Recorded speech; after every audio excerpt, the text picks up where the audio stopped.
Hello, commentary fans. This is Mike again, and we are back, continuing the Frankenstein series all the way to Halloween with the hopes of finishing it by then. The film we're going to do today is House of Dracula, which I think is probably the low point of the series, but it'll be fun to look at nonetheless and discuss. I'm going to start the film in 3, 2, and 1. House of Dracula, it's kind of a film I don't think anybody really wanted to make. This is definitely Universal trying to squeeze one more out when maybe they probably shouldn't have. It stars Lon Chaney again in his last real classic horror film, and it's got John Carradine again as the Count, who, if we remember in House of Frankenstein, kind of got a thankless part, and I think in this one, at least you can say he fares a little better. And of course, Glenn Strange is in it as the monster, and probably the most disappointing entry and treatment the monster ever received. It really is just sort of a one last ditch effort. We're seeing Dr. Niemann, or no, not Dr. Niemann, Dr. Edelman. You know, it's so similar to House of Frankenstein that you almost forget. But Dr. Edelman is really the main character of this film. He's played by Onslow Stevens, and we'll meet him in a bit. What we're here seeing now is John Carradine's Dracula enter the picture, and for all of the flack I gave him, I guess this is just a little bit more atmospheric than in the original picture, not the original, the one preceding it. But I think, I mean, you know, just this is an interesting film to compare to House of Frankenstein, because of course, as we went over in the House of Frankenstein commentary, House of Frankenstein was supposed to be the last one, and they kind of pulled out all the stops. Of course, the idea was that they'd bring in all the monsters, and they'd bring in Karloff to really give it a whole lot of marquee value, and of course it was a huge hit, to the point where they felt that they had to do one more. And, you know, just throwing out the final finality of that film out the window, they've come to this one. And a major plot point in this is that we've just met Dr. Edelman, and he is a brilliant scientist who Dracula is just come here to ask for a cure to his vampirism. I would have presented myself in the usual manner. Well, it is most unusual. I will explain everything before sunrise. One of the things I think this film, I don't know, might do a little better is that it juggles Dracula a little bit better. And Dracula gets a little bit more screen time in this film. And you see Nema, or Edelman, I'm going to probably screw up the whole thing. What it does is tries to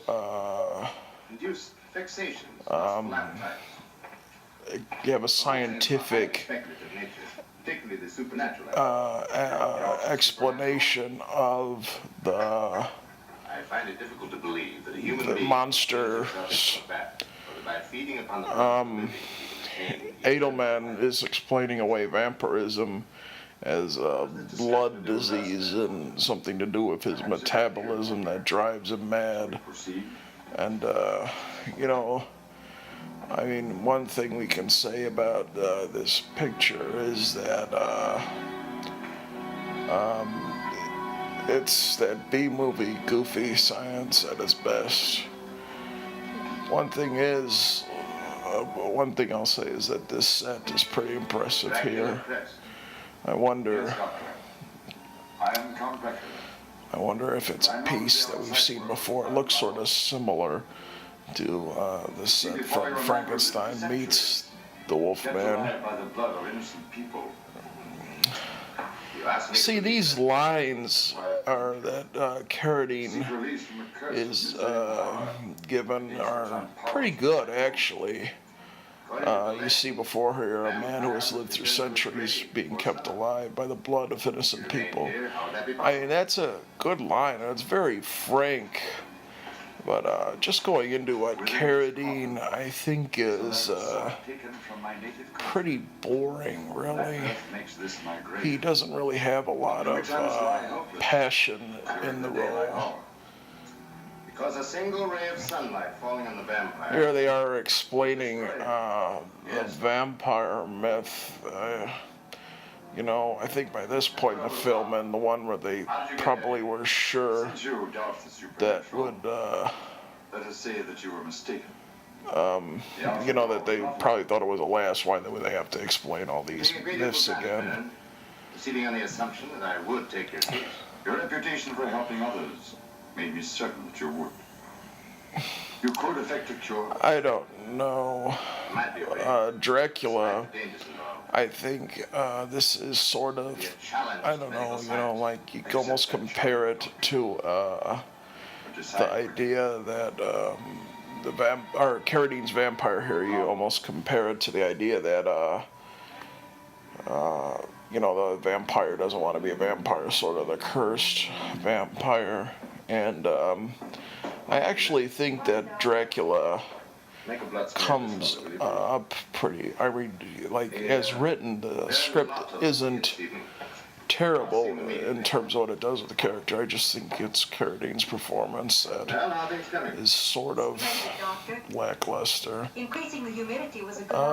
we are introduced to Jane Addams, who plays Nina, the hunchback assistant of Dr. Edelman, and this is one of the things I really sort of dislike about the picture. I mean, not itself. When we do, your devotion to this experiment will be rewarded. Not itself.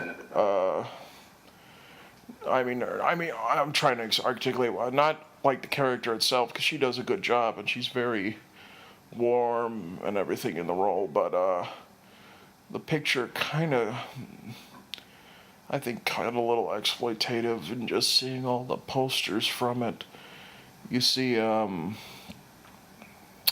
you know, obviously the posters for House of Dracula sort of went all out again, like House of Frankenstein. They advertised all the monsters that were appearing in the film, and then big bold letters: Frankenstein's monster, Dracula, the Wolfman, and the Mad Doctor, Edelman, and then the last one is the Hunchback, and they have Jane Addams there looking all sinister, and I think it just kind of went against some of the original appeal of the monsters, you know, especially Karloff in particular, what he tried to do. You know, that the monsters weren't supposed to be looked at on face value, and the sympathetic monsters in particular, you know, that they are more than that. I could hardly refuse the opportunity to become Dr. Edelman's assistant. I wonder here if that is a mirror. I'm not here as a patient. Unfortunately, The doctor thought it advisable that I come here for treatment. I thought you see the mirror there, and I wonder if that's a mirror, because one thing about these films is that they're not very consistent about that aspect of the character. That's certainly a very important one. It appears that I may have to alter my theories. An examination of your blood reveals the presence of a peculiar Yeah, here we're seeing the form with which I'm completely unfamiliar. scientific explanation of vampirism. It's a parasite. Proceeding on the assumption that it has, I'm having an antitoxin prepared so that we can see. He wants to use an antitoxin so he can cure the vampirism. The pure culture of a parasite introduced into the parent One, I think, destroy not only its own kind, but themselves as well. Sounds very promising.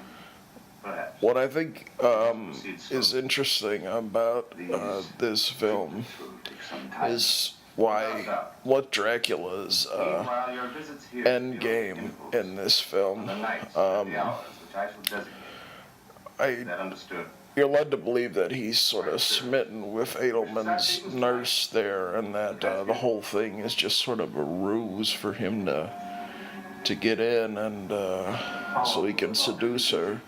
And that's pretty weak motivation again, although If you'll just give me my the name. character is more sinister, and Talbot. he has more to do, even if like the motivation isn't all that well. Here we are just introduced to Lawrence Talbot again, and How long will that take? Maybe longer. he's just walked out of nowhere. And it's the first time first and last time he sported a mustache, which Lon Chaney Jr. did for the Inner Sanctum films.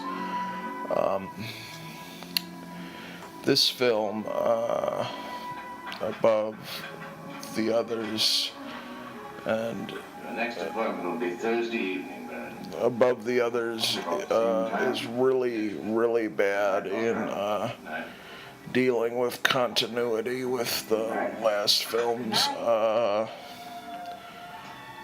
One of the things I think the reason why is because I don't know, like, it's hard to say, because you could almost assume that this film is nothing but a sort of reboot, or I don't know, not a reboot, but just sort of a separate film with the characters just walking in out of nowhere, because that's how it starts out with. He's terribly upset. Lawrence Talbot. He seemed to think you'd recognize the name. Lawrence Talbot. You seem to think that Tragic about people it. would, just accept that. But then later on in the film, we're going to see that Busy. He rushed out of the house and he couldn't wait. the Frankenstein aspect of the story, at least, sort of beats with the continuity of the last film, and so Hello? it just like is so. Just a moment. I don't know. I think Inspector Holtz. I bring this up a lot, and especially is sort of relevant with this film, but I don't know, like, maybe I should articulate my sort of views on the continuity aspects a little better, simply because they do mean a lot to me, I think, because I just sort of feel it's sort of an insult to the fans of the movies. There's no concern of yours. We don't have to go home. We know our rights. That goes for you too, Steinmule. Whenever there's trouble... Steinmule, he's the sort of one of the more entertaining characters in the film. He's got a real slow, sort of squirrely delivery of all his lines. It's really kind of funny, and of course he pronounces Edelman a lot, and it's like, it's over the top, and not necessarily a slow or deliberate way, but just like the delivery is so, I don't know, it's hard to describe. It's fun though. Dr. I Edelman. didn't come here to be put on exhibition. Come now, take it easy. We just missed the introduction of Lionel Atwill, who is in the I don't know, the height of his sex scandal, I would say. Nobody is hiring him right now, and this is his last appearance as an inspector. And it's the least he gets to do the least he gets to do as an inspector. We see Lon Jr. Locked up in the Mark of the beast. the jail cell, and of course he has to deliver the same exposition again about how he came to be. Listen to me, Tom. We're gonna see him transform. One of the things that this film sort of gets accused of is that the makeups aren't as impressive. His transformation scene, I think, is as good as ever. You know, like I was saying in the last commentary of House of Frankenstein, that you know, they sort of were able to perfect it over the course of the films. I think in Chaney's face it shows pretty well too, and like the transitionary makeups are pretty good. You know, I think they look a little more, I don't know what you call it, lifelike, but they look a little more, they just seem more in place. You know, you see more of the change into a wolf.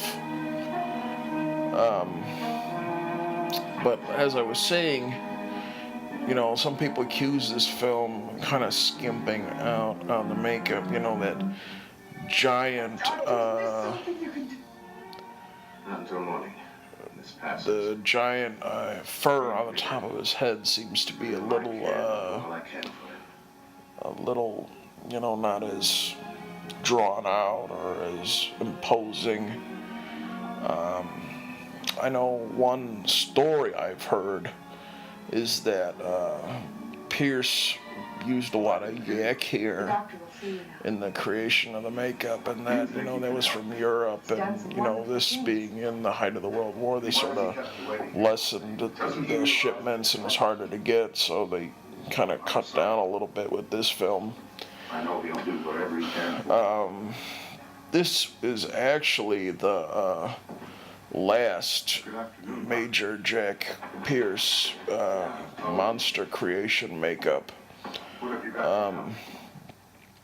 You know, Jack Pierce was kind of a cantankerous little guy. He didn't get along with people. Lon Chaney Jr. in particular. Certainly was a great craftsman, but I heard he was kind of a jerk. Like, the only person I've heard that actually liked him was Boris Karloff. But this comes at a period when Universal is about to change hands again and eventually become the company that becomes Universal International. And Universal International had a policy where they didn't want to continue these horror stories, and they realized that Jack Pierce, you know, he did everything out of the kit, and so it would take time. It'd be very time consuming. There's a lot of build up to it, and so, as we were saying in the Man of a Thousand Faces commentary, that the Universal makeup department went to Bud Westmore, and he eventually would change everything to the point where it was just sort of foam rubber appliances, which we see a lot in makeup today. Unfortunately, it'll take some time to produce mold in sufficient. And so in the next film in the series, which we are going to do sometime soon, before Halloween, I promise. Abbott and Costello meet Frankenstein. It isn't Jack Pierce again. It's Bud Westmore. I can't go through that again. Here we have the biggest set piece of the film. And, you know, like I say, Earl Kenton was certainly capable of delivering one good set piece, you know. This is surprising. A lot of daylight shots in this film, which there aren't in a lot of these Universal films. But here we see Talbot jump off the rocks into the waves in an attempt to kill himself. And that's pretty impressive. You know, just the scope of that. He had to be a large landscape to frame in that shot. But this is the. If Mr. Talbot has been swept into the cave down there, this is he's still under the probably spell of the biggest set piece in the movie, and it's probably. I mean. He's still alive, he'll try to destroy himself. I know it's kind of. That's why the doctor must time his actions to the very moment. It's kind of a mute point to really talk about how frightening or atmospheric these films are. Like, especially this point in we have a night to get this thing rigged up, and then he says you know, it's in this point in the series simply because, you know, there wasn't really anything new they could do with the Wolfman or the Frankenstein monster especially. But I think this moment with Dr. Edelman in the cave is actually pretty good. It's the only, I think, moment in the movie that sort of captures at least the menace of the title characters that we love so much. I mean, I'd argue that the actual monster of this film is Dr. Edelman, which we'll get into in a little bit. But this is a big moment in the film.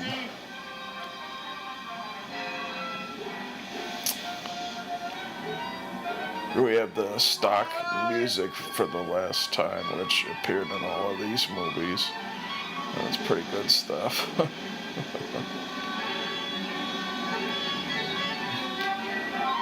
Here's a fact that I was sort of talking in in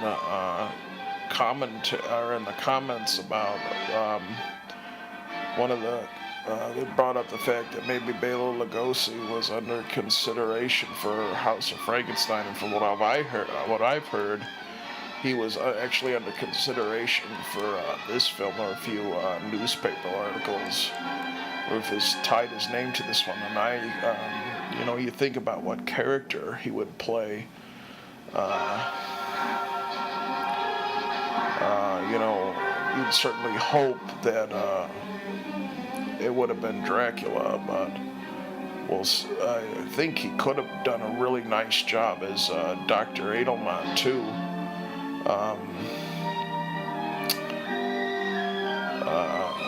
You know, I like the fact that Dr. Edelman, he doesn't start off as a monster or a mad doctor. He's far from it, and it happens over the course of the film. And I think those are the more interesting of the mad scientist characters that progressively lose their sanity. Here's another thing about House of Dracula. There is no fatality in this movie. Well, that's not entirely true. There's no fatality in this movie from the main monsters, Frankenstein, Dracula, and the Wolfman. I don't believe they kill anyone in this film. And, I don't know, you know, that's Because God in his divine workings has led you to the very thing which makes help. well, that's an interesting point about the film. You know, Edelman, he opens the film saying with Dracula, he discusses the fact that he's actually a religious man, and then you see him talk to Talbot here. You know, God in His divine wisdom has led you to help, and that's actually pretty interesting because it's there he is, the monster with the skeleton of poor Neiman dragged into the quicksand, and it's flushed out here. The skeleton of Dr. Neyman, revitalized him years ago.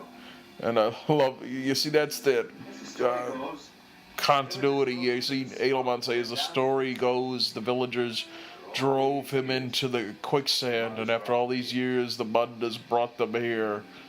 And he tells it to Talbot, who was actually there when it happened, who has met the Frankenstein monster a number of times. Frankenstein's creation is a man's challenge to laws of life and death. Doctor! Here's a really good story about that. You see how Glenn Strange there is packed in the mud there, and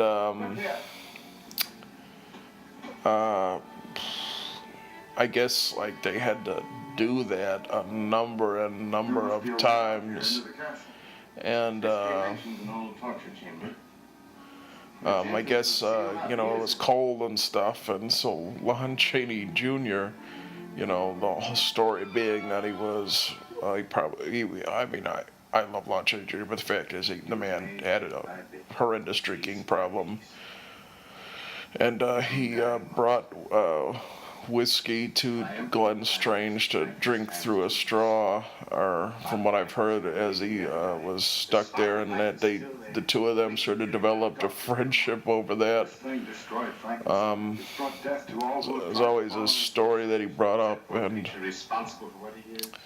when Lon Chaney actually died, when he died in 1973, Glenn Strange was the one that came to deliver an obituary for him, even though he was dying of cancer himself. And you know, it's kind of a sweet notion, even though they did sort of bond over their drinking. Yeah, there he is again, Glenn Strange, tied up to that table, and they bring up the fact. Man's responsibility is to his fellow man. They bring up the fact that, you know, the monster has brought death to everyone he's touched, and why bring him back to life? And Edelman initially is tempted, you know, like Dr. Manning was, by the scientific curiosity of it, and that's always been a big theme of the story. I really like the character of Nina. This is actually a pretty good moment in the movie. I sort of, you know, forgot this was in here. A scene where the nurse is playing Beethoven over the piano. It's actually pretty creepy. It's written well too. It's a scene I think I really would have liked to have seen Lugosi play. You know, that sort of I don't know. You see Carradine in this role, and he's so sort of lackluster. You wish a great Dracula was in here. I wonder why Lugosi wasn't in this picture. It might have been a great book. I really highly recommend it. It might be the best book on Lugosi. It's called No Traveler Returns, and it's came out about a year ago, and it's about a pretty brief period in Lugosi's career. So they call it the lost years, because there just wasn't a whole lot, because he didn't do a lot of film work at that time. But he certainly was very busy, and That's where I got a lot of information about Lugosi. It's between the Yet I'm playing it. it's between the Ed Wood years and sort of the end of the Universal years, and it goes into Abbott and Costello meet Frankenstein, which I'm sure I'll reference a lot when I get to that commentary. But he isn't in this picture, rumored to be. I think he was because of his theatrical and appearance engagements. But But I'm afraid. he would have been really good in this part. I would have liked to see him act this scene. This scene's above Carradine's interest in the role. Probably could use a better actress too in it. And it's written really, really well, you know, like the whole scene is that there's this subconscious music in the piano that's brings out the evil in you, and just the music isn't as interesting as everything else. And of course she pulls out the crucifix and he stares away. Yeah, you know, this scene gets sort of the Dracula myth right. It's sort of surprising to see it in film like this, which is, you know, it doesn't really care about the myths and of these characters, just sort of their name and their aesthetics and face values. There's some interesting shots there of Something Dr. Adelman told me to do. looking into Carradine's eyes there. That's always something that I know I sort of detracted against Carradine's performance, but his eyes are very, very powerful. Your world is coming closer to me. Yeah. The build up to this is pretty good, but you know, the women here, I would say, are the Good evening, Ben. she is pretty much a very boring female lead.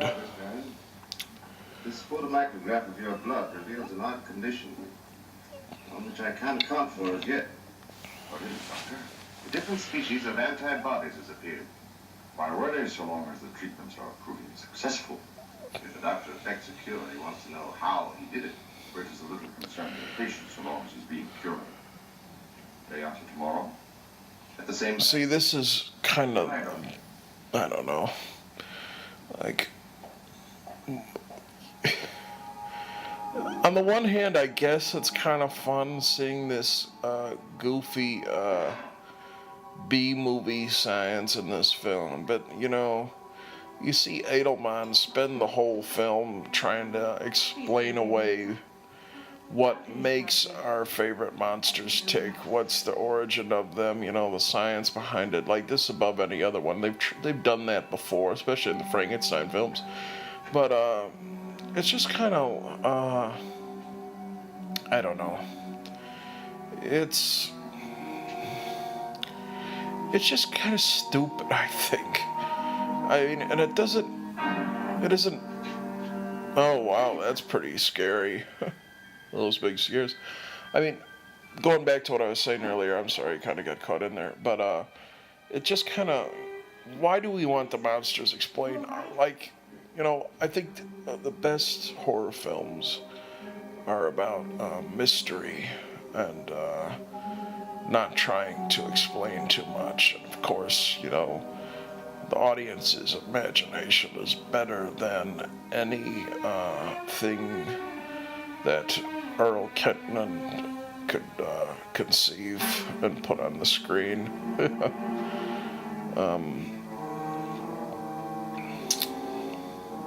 Yeah, there we go. Good for this movie that it actually takes the time to take Carradine's reflection out of that mirror. I mean, that's by no means a trivial piece of things, and it's always kind of, it grates at you when you see a Dracula vampire film where the vampire's reflection is in the mirror. It takes you out of the moment a little bit, and it's like, now these Universal films aren't consistent with it, because there's a few of them where you see Dracula in the mirror. Closer. Closer. Here's another aspect of He left here early this evening, didn't he? these Carradine Dracula films. He keeps talking about his world, like in the last film he did too, like it's sort of like a dreamlike trance he places his victims in, and I don't know. They went into the garden. I don't know, like, I'll say this, it could be, it is interesting, but, you know, it just, like, since these films are about, all the monsters and not just, Dracula, Nato shows no reflection. He's Count Dracula. see, that's the kind of Save him. goofy, Cast away the cross so that you may join me there. he's like, no, he's Count Dracula. Let's try to stop him. It's that kind of matter of fact dialogue, you know, that, you know, I sort of respect him for doing it, but it just kind of comes off as silly. Go into the old armor room in the basement. But going back to Carradine and his talk about his world and how it fits in this film and his courtship of the female victims, you know, since this movie isn't just about Dracula, although Dracula in this one does get a little bit more screen time and dissection, When you hear the music, I will come to you. you sort of wish that you sort of see that with the female victims, and it sort of plays up some of the unsavory From my blood. aspects of the vampire story, you know, like the just the sort of rape quality of it, and you know, it If this is the answer, you must since these female characters are you know, not really all that articulate or anything, it just, you know, I don't know, it's just sort of unfortunate. I think maybe it might have been more interesting in a film where it was just Dracula, you know, because I mean that dialogue is sort of poetic and stuff, but it just isn't staged all that well in the film. It's always Dracula, sort of, Dr. Adelman. you know, I don't know. I don't know if this is necessarily a criticism, but we'll see. Here we have probably the most interesting aspect about this film, and why I sort of think it's sort of it's not completely without merit. Carradine's Dracula, you know he wasn't there to get cured, and so Edelman's been using blood transfusions using his own blood in there to supposedly cure Dracula, put his own antibodies in there to fight the vampiric ones, and Dracula, instead of receiving Edelman's blood because he doesn't want it, he puts his own into Edelman, and you know, transferring blood with a vampire is never a good idea.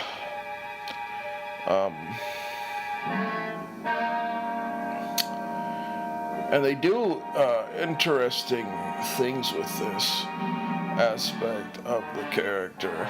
You know, you see how sweet Edelman was before and how he was legitimately a good doctor. And so now that he's got Dracula's blood in him, he's going to start to go mad. And, you know, like, there's a lot of comparisons here to what the what Edelman actually becomes, and I sort of reminds you a bit of Dwight Fry's Renfield. In some ways, he He's gone. becomes a sort of a vampire himself. There's a great moment in this picture later, which we'll go into. But I think one of the great comparisons I've heard, and which I've sort of enjoy, is the fact that Universal never made a proper Jekyll and Hyde film. It was Paramount that made it, and with Friedrich Marsh, and then there was one in the early 40s with Spencer Tracy, but Universal never made a proper Jekyll and Hyde film. And so, this really is the closest you'll get to it, because Edelman, for the rest of the film, is always on the brink between good and evil.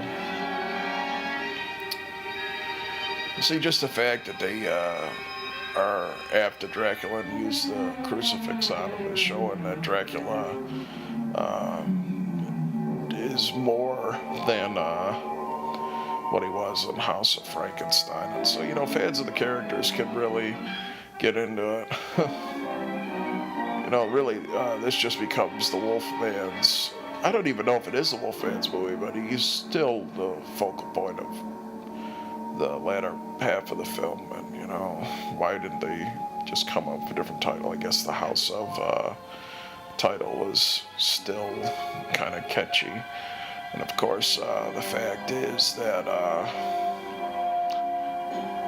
Dracula sounds more aristocratic, I would say, or, sounds more proper than naming it after the Wolfman. If I were to, one of the Castle Films Super 8s of the film called it The Wolfman's Cure, and I think that would have been a better title for the film myself. Yeah, Dracula doesn't get all that thrilling an ending in the film. This might actually be worse than what happened to him when Neiman and Daniel threw the coffin out the side of the thing. All Edelman does is drag the coffin into the sunlight and open the latch, and Carradine's helpless. That's the real Dracula. When he's done well, wouldn't stand for that. The evil I brought here will never live again.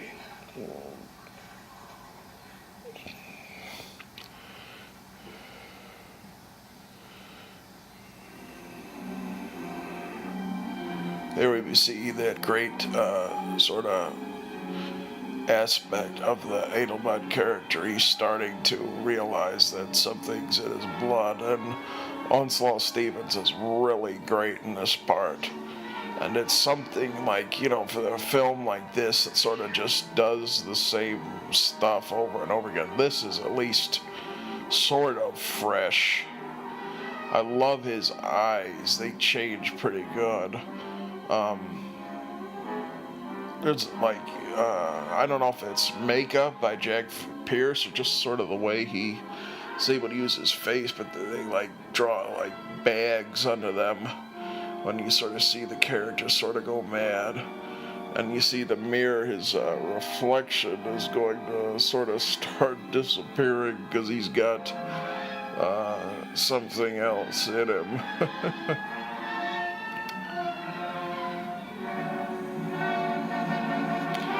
Oh man, this is actually pretty. He is the monster of this movie, Edelman, and good for Onslow Stevens, because it really takes a good performance sort of draw you from the more aesthetically interesting characters like Dracula and even Lawrence's Wolfman doesn't really do anything new here.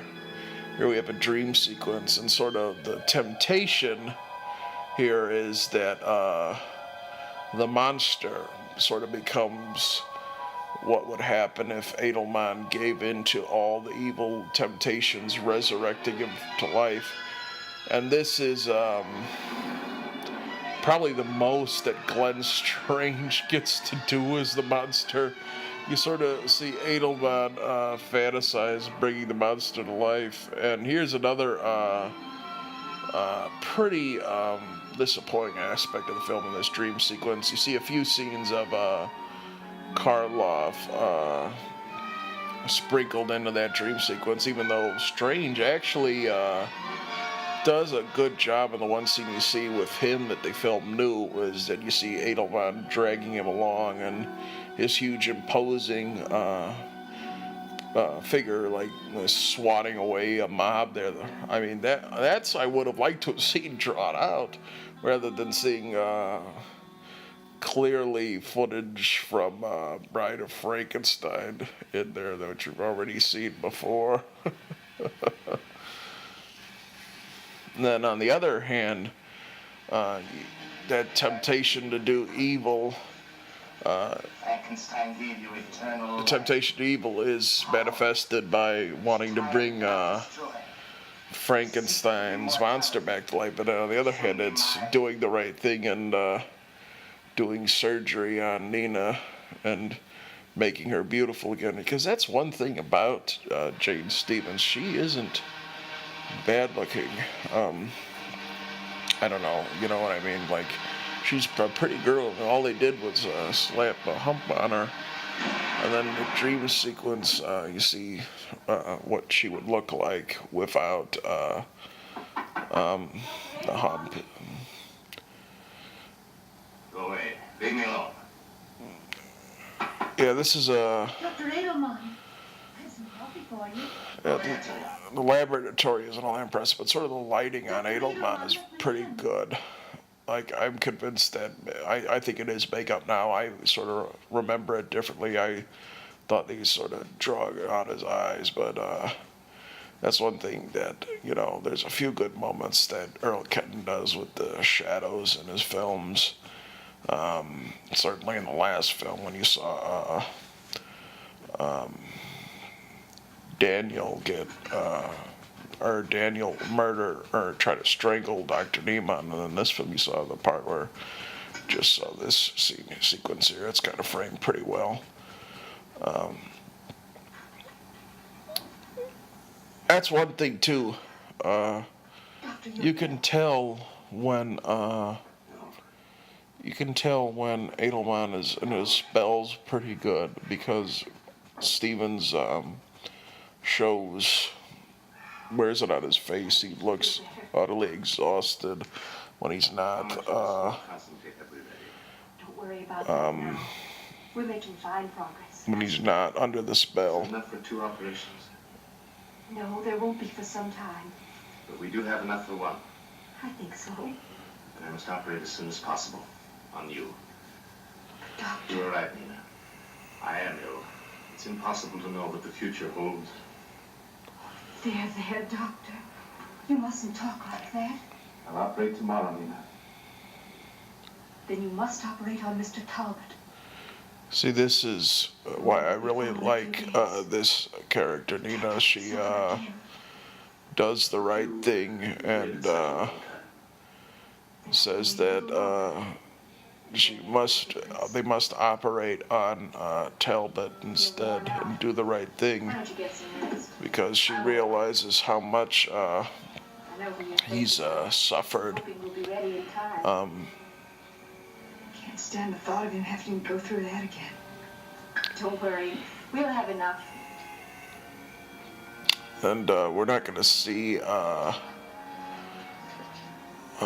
We've seen the last of the Wolfman in this film, doing the operation on Talbot, and of course we're gonna. An operation of the most delicate nature.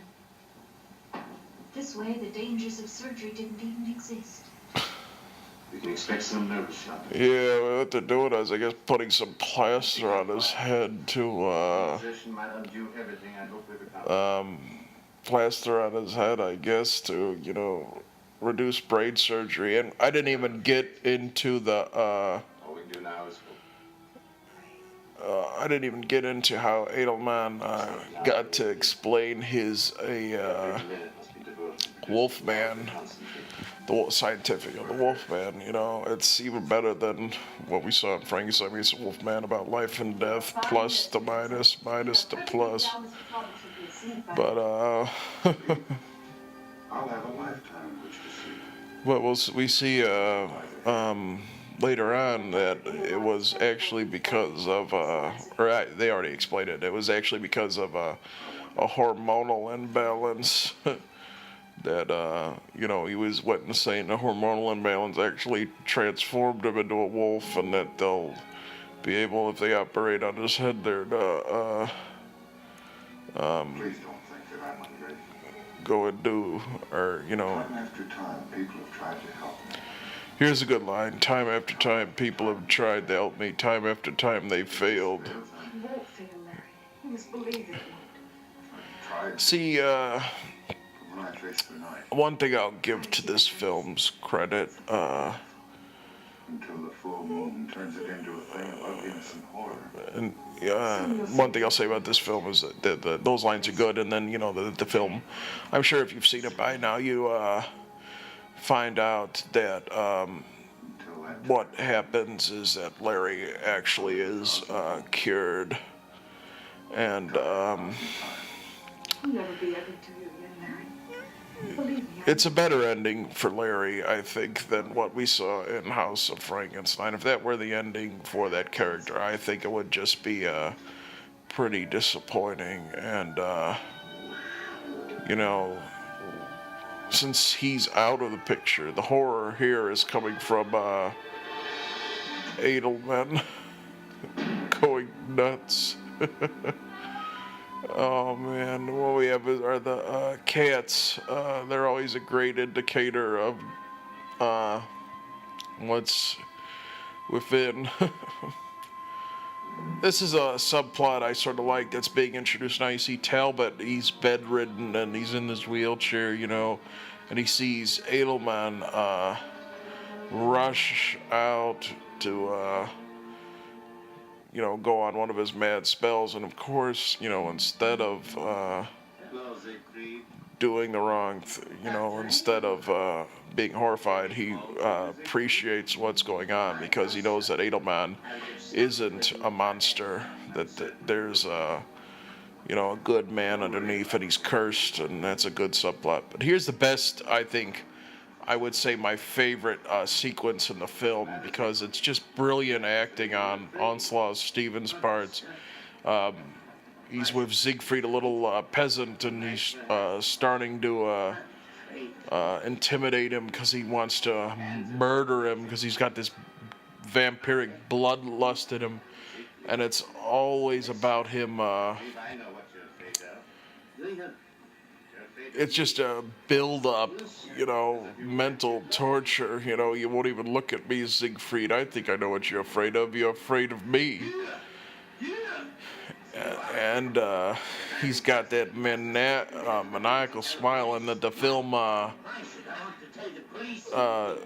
it starts off really, really well. They build up the tension here. See what's happened to your old friend. He doesn't want anybody but himself to know about that.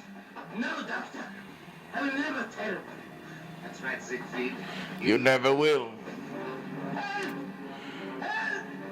It's like this scene is built up really, really well, and it's all on Steven's part. What he does is he starts off sort of vaguely like the Neiman we saw before, and he progressively gets worse. And this is really good too. You see, as soon as he's done killing him, his eyes return to normal, and he has to run back. Here we have the European village set that they're running and chasing Edelman through, And here's a moment almost out of the original Nosferatu. He's on top of the roof there, and he's clearly mad again. He looks a lot like the Knock character from that film. It's pretty good. I'll say this, I've given Earl Kenton a lot of grief, especially in the last movie we did. He directed Ghost of Frankenstein. That seemed like really generic, the staging, everything. But this sequence is really, really good. A lot of atmosphere here, which they, there wasn't a lot of in the other films. A lot of shadows,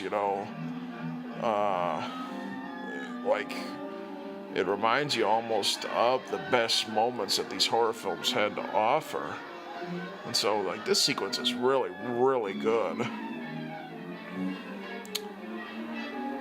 It's not generic at all. I mean, it's kind of ironic that the best horror in this movie isn't coming from Frankenstein or Dracula or the Wolfman. They're all kind of out of there right away. It's coming from this mad Dr. Edelman and Onslow Stevens, really going into the mad aspects of this character. And so, it's kind of a, what do you want from the film? If like people going into this really wanted to see their old classic monsters, I think they would be really, really, really disappointed. But, if they want some good, they want at least like one really exciting horror sequence, I think they definitely get it from here.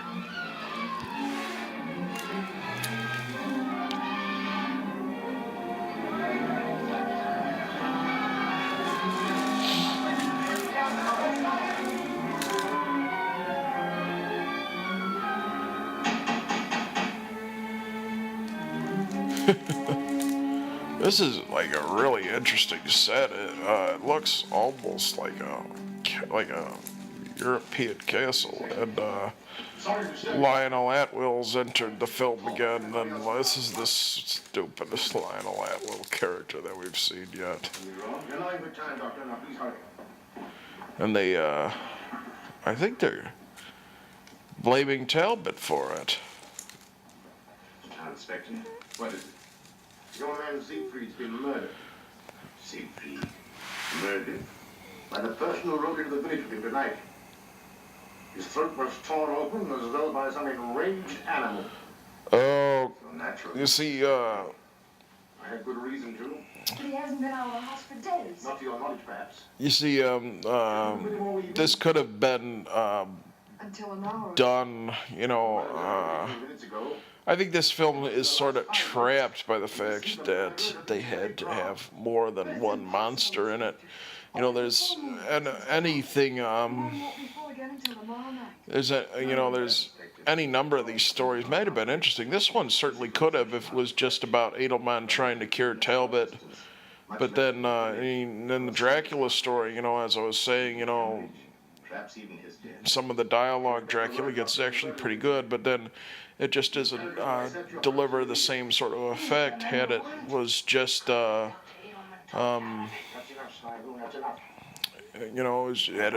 just seems sort of doesn't get the same effect, and sort of disappointing just by itself, if it's limited screen time. But it's just sort of a victim of that. Actually, I think that's just happens with these sort of movies that want to do more than they should. It's not the sum of the parts. Sometimes the parts are more interesting than everything else. You shouldn't be. I love that Lon Chaney Jr. is still sort of called the boy in these films by the old doctors. It's just kind of fun. And by this time he's probably, what is he, like 39 years old. And he looks even older because you sort of see the ravages of alcohol, of his hard drinking on his face. You want to help me now? If I possibly can. See, Because you suffered the torture. I like, You of all people understand what I'm going to say. I like this aspect of the Talbot character, it could only be done this way. You know, that this character needed some sort of finality. They could only do this story, but you see Talbot wanting to do good for others rather than sort of just going doing his own selfish urges. There's one way in which you can. Say nothing to Inspector Host of what you know. Not to protect me, but to give me time. Time to do for Nina what I've done for you.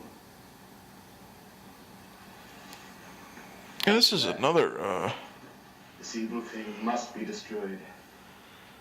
You have my word that it will be, my boy. But if I am unable, you must do it for me. Yeah, the tables have sort of turned there. It's interesting for Talbot and Edelman, you know, the fact that they have to die because they've become too evil and can't be contained. To your office, Inspector. I want you to take a look at this. I found it clenched in Siegfried's left hand. Dr. Edelman killed him. Be quiet. Oh, this is goofy. One of the Is that clear? his medal that Edelman killed my brother. Last time you thought it was Talbot. Tonight you say it's a man whom we all have known and respected for years. goes in his hand. Worse than the gossiping old woman. Oh, no. This Steinwell character, he's just so entertaining. He's played by a guy named Skeleton Nags, and you know, it's just sort of a performance you can only deliver in a film like this. You know, that long sort of goofy delivery, and he's got like almost like Marty Feldman type eyes. He looks sort of drunk too. You know, he looks like he's sweating all the time, and he gets them all on a mob right away. You know, like if that guy could persuade you to lead a mob, you know, it's just beyond belief. I'd love to see him in a not in a good production of Dracula, maybe a Ed Wood type production of Dracula. Here we have the moment of truth, and this scene, you know, it's actually pretty powerful. It's pretty satisfying, actually. You see Talbot walk out into the moonlight to make sure that he's cured. The look in Lon Chaney Jr.'s eyes here is really, really incredible. And, you know, the only complaint I sort of have about this sequence is that you don't see Lawrence crack a smile. Because one of the things I really love about the original Wolfman is you see all the really likable qualities of the Lawrence Talbot character in the beginning of it. He's really joyful, he's, you know, loud, he's fun, and he's very, you know, he flirts with girls, he's got a big smile. And it just, you know, as soon as the curse gets into him, all the joy gets sucked out of him. And that, you know, just that original Wolfman sort of, it carries over through all the other films. And you wish you sort of could have seen Larry return to that character. And Larry sort of gets a love interest in this film with that nurse there, and I don't know, you know, he's had love interests before, you know, obviously Alenka in the last film was probably a better one than she is, because she's just out of nowhere. Of course, the original one, he had a lot of chemistry with Evelyn Akers. But you want Larry to be happy, and so I guess a real easy way for him to be happy is for him to get a love interest. And Edelman gives in to his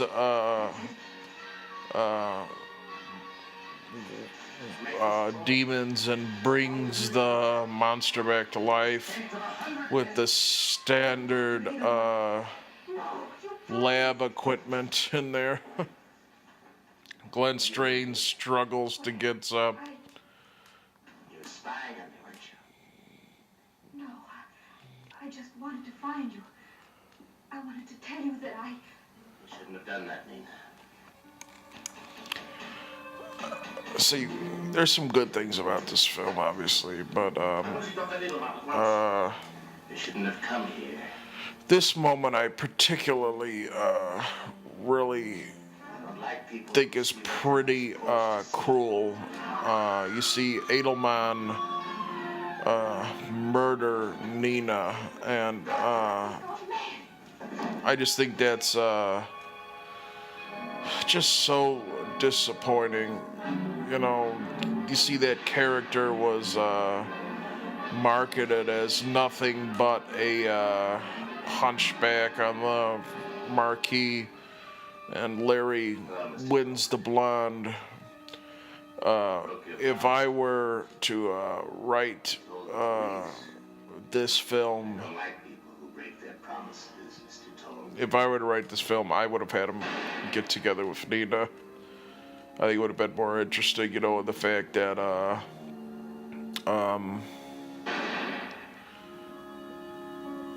you know, they're both outsiders and they both understood the pain, and she isn't a bad looking girl, obviously. But I think this would have been, I don't know, maybe what would you say, too progressive or whatnot. And here we're gonna really see how it ends. This is blatant stock footage. Talbot fights with the monster, and he attacks him with fire, and here's what happens. It becomes the ending to the Ghost of Frankenstein. Oh man, this is I'm sure people who saw this in 1945 had seen The Ghost of Frankenstein. And this is just shameless. It's not even mixed good. It's just...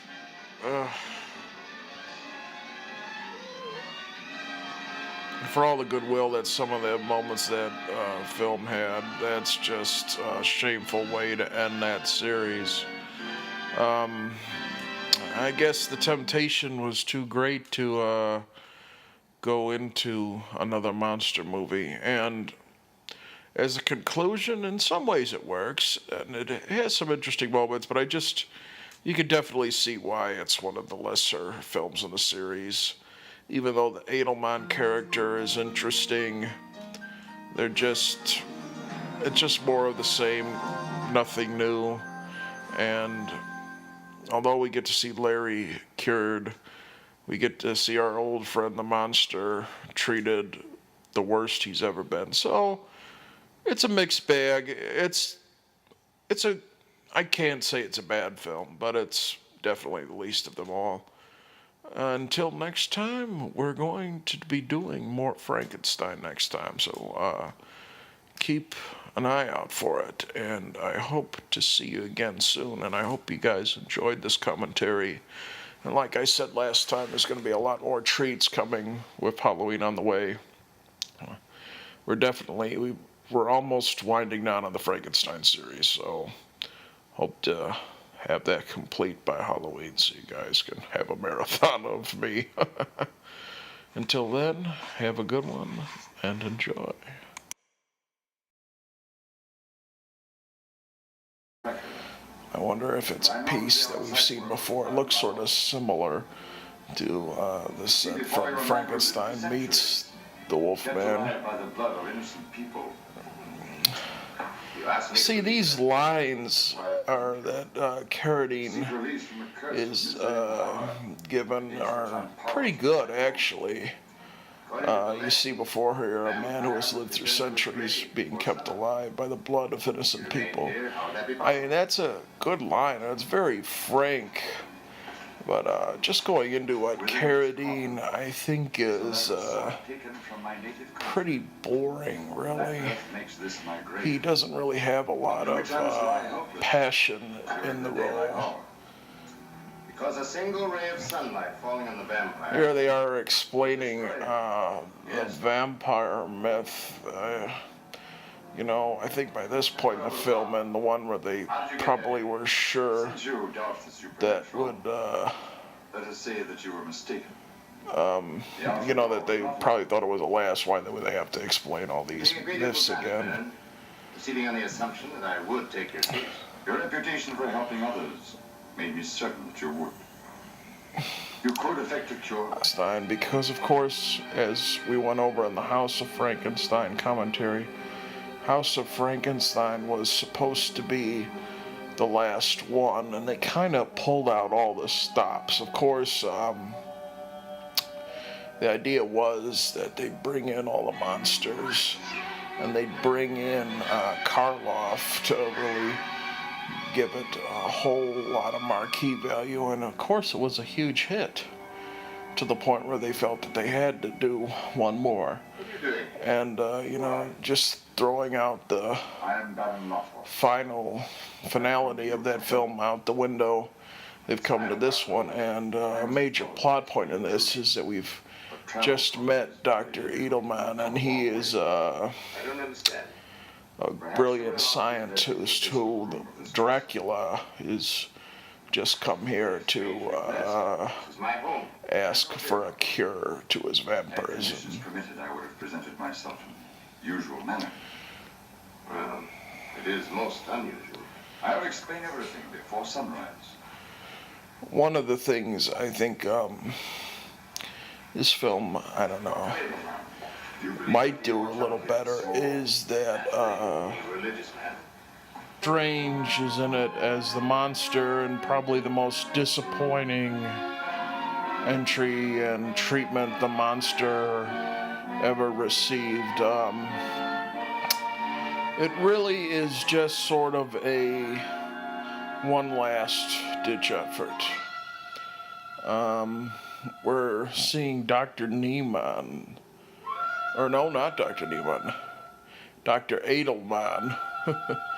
You know, it's so similar to House of Frankenstein that you almost forget. But Dr. Edelman is really the main character of this film. He's played by Onslow Stevens, and we'll meet him in a bit. What we're here seeing now is John Carradine's Dracula enter the picture. And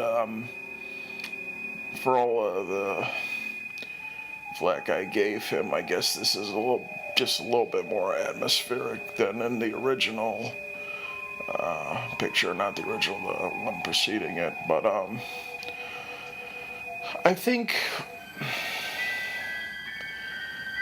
I mean, you know, just this is an interesting film to compare to House of Frankenstein. Hello, commentary fans, this is Mike again, and we are back, continuing the Frankenstein series all the way to Halloween with the hopes of finishing it by then. The film we're going to do today is House of Dracula, which I think is probably the low point of the series, but it'll be fun to look at nonetheless and discuss.